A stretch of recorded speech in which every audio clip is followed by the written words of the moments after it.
Bien le bonjour à tous, bien le bonjour à toutes, bien le bonjour aux êtres humains et aux extraterrestres qui nous regardent depuis les dimensions parallèles. Aujourd'hui on se retrouve et je suis très content pour parler de Peacemaker, la série créée par James Gunn, donc la suite de son personnage de Peacemaker interprété par John Cena.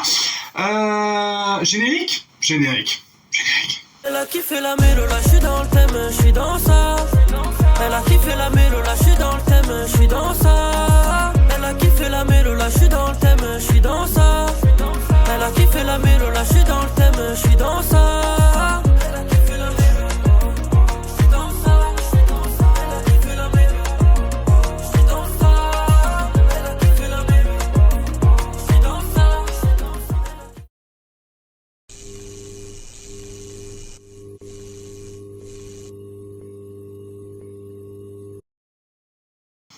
Alors, je ne suis pas le plus grand fan du Suicide Squad de James Gunn. Alors, je l'aime bien. Honnêtement, je trouve que c'est un très bon divertissement, qui est quand même assez de bonne facture. C'est un divertissement honnête, les effets spéciaux sont bien, c'est drôle, c'est fun.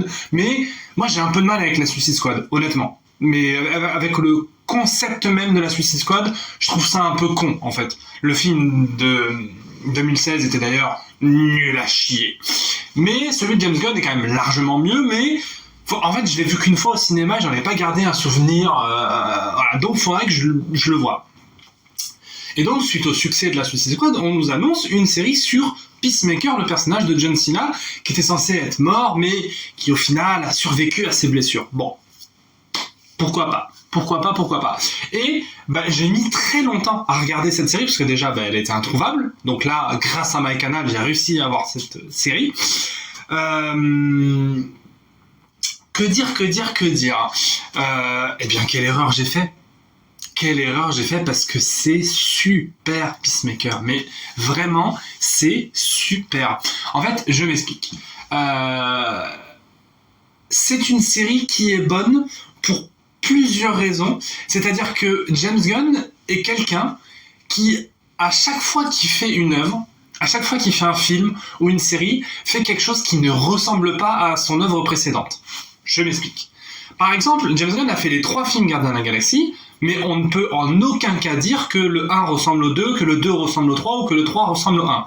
Mais c'est pareil, quand il fait les Gardiens de la Galaxie, quand il fait The Suicide Squad ou quand il fait Peacemaker ou quand il fait Superman, toutes ces œuvres sont radicalement différentes. Rien à voir, tu vois. Et c'est ça que je trouve intéressant, c'est que ça apporte un ton et un univers qui est bienvenu. C'est-à-dire que Peacemaker, c'est pas un super méchant, c'est pas un super-héros, c'est pas non plus un anti-héros, c'est une sorte de nouvelle espèce de justicier qui est complètement teubé, qui est complètement con, qui se drogue, qui va au pute, enfin, vraiment le mec est un gros gourmand. En tout cas, au début de la série. On a des scènes de violence hyper gore, on a des scènes de sexe hyper dégueulasses, et ça on adore. On est gros gourmands ici aussi. Bref, donc non, ça reste une série qui a déjà des épisodes moins de 12, des épisodes moins de 16, donc déjà, ça sort un peu du carcan des super-héros qu'on pourrait dire, même si je suis pas d'accord avec ce terme, super-héros un peu bien pensants, comme par exemple Superman, le dernier, celui de James Gunn, est justement un film assez familial, assez bon enfant, assez naïf. Alors certes, ça raconte quelque chose de l'humanité, du personnage, etc.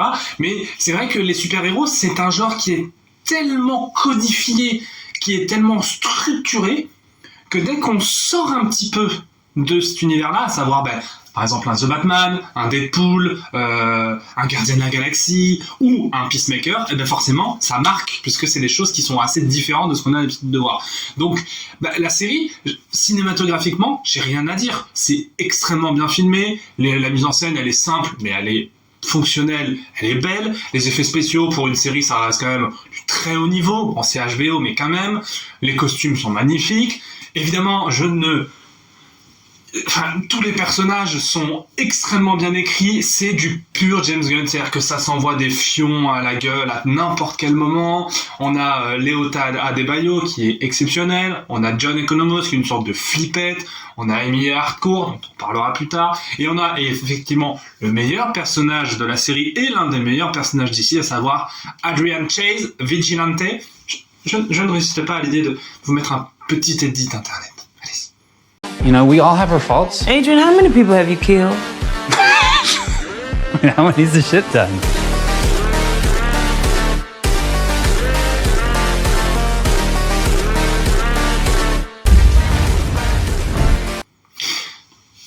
Donc ouais, non, c'est clairement le GOAT absolu. Et la série, elle évolue. Et je trouve ça hyper intéressant. C'est-à-dire que dans la première saison, on nous dit que Peacemaker est forcé encore, parce qu'il y a toujours la bombe dans le cou, il est forcé de travailler pour l'Argus. Soit, ok, pourquoi pas. Ensuite, donc il doit travailler pour l'Argus, il doit tuer des extraterrestres qui ont envahi la planète. Bon, soit des petites missions, il doit tuer les extraterrestres, nanana, son pote vigilante les rejoint, etc., etc. En parallèle de ça, il y a une sous-intrigue avec son père qui est un nazis, n'est-ce pas ? Donc oui, son père est un espèce de suprémaciste blanc complètement néo-nazi, enfin bref, un mec complètement taré. Et donc, il finit par le tuer. Dans la saison 2, chose qu'on a déjà vue dans la saison 1, son père a un portail dimensionnel qui peut mener à plein de dimensions. Bon. Pourquoi pas ? Et donc, dans cette série, il va, vu que son univers ne lui convient plus, puisque la femme qu'il aime ne l'aime pas, il va dans un autre univers, dans un univers où son frère est en vie, où son père l'aime beaucoup, et où c'est un super-héros connu et reconnu, et que, voilà, tout le monde l'aime. Bon, évidemment, c'était trop beau pour être vrai. Désolé, je vais spoiler la saison 2, mais ce fameux univers parfait, c'est un univers où les nazis ont gagné la guerre. Voilà. Donc évidemment, il s'enfuit de cet univers, et je vous révèle pas la fin de la série de la saison 2 qui est arrivée hier, mais malgré tout ce que tout le monde en dit, j'ai l'impression que la fin de la saison 2 a quand même pas mal divisé. Il y en a qui trouvent que c'est hyper émotionnel et hyper bien, comme ce qu'a toujours fait James Gunn. De toute façon, James Gunn, c'est pas quelqu'un qui est sur les enjeux. C'est pas quelqu'un qui est sur l'univers. C'est pas quelqu'un qui travaille sur... alors en fait on va mettre ça en place pour le prochain film, machin. C'est pas un peu comme Marvel.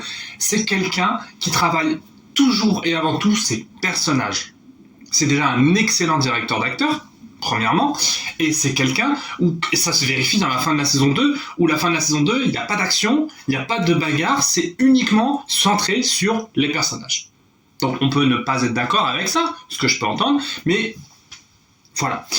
Donc, cette série, la saison 2, alors, la saison 2, elle est peut-être mieux que la saison 1 dans le sens où elle se permet d'être plus libre, plus créatif et beaucoup plus émotionnel dans son traitement des personnages. Donc ça pour le coup, ça m'a beaucoup plu, en tout cas.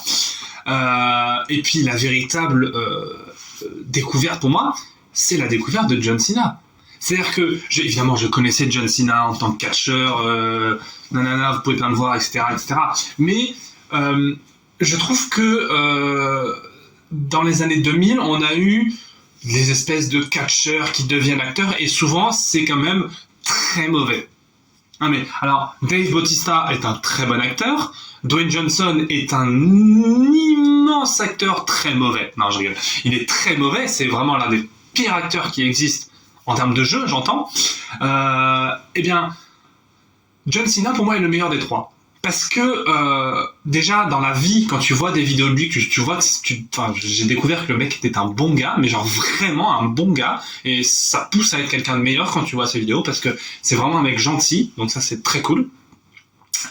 Et d'ailleurs, ça contrebalance complètement avec son personnage de Peacemaker, qui est un enfoiré fini, au début, en tout cas. Et eh bien moi, je l'avais vu juste dans Fast and Furious 9, où en termes de jeu... Voilà. Donc, je l'avais vu, ou même dans quelques petites comédies à droite à gauche, où j'étais en mode, putain, ouais, c'est un peu dur, là. Là, dans Peacemaker, il est exceptionnel. Mais genre vraiment, il ne joue pas que le débile décérébré qui bute tout le monde et qui veut baiser des meufs. Non!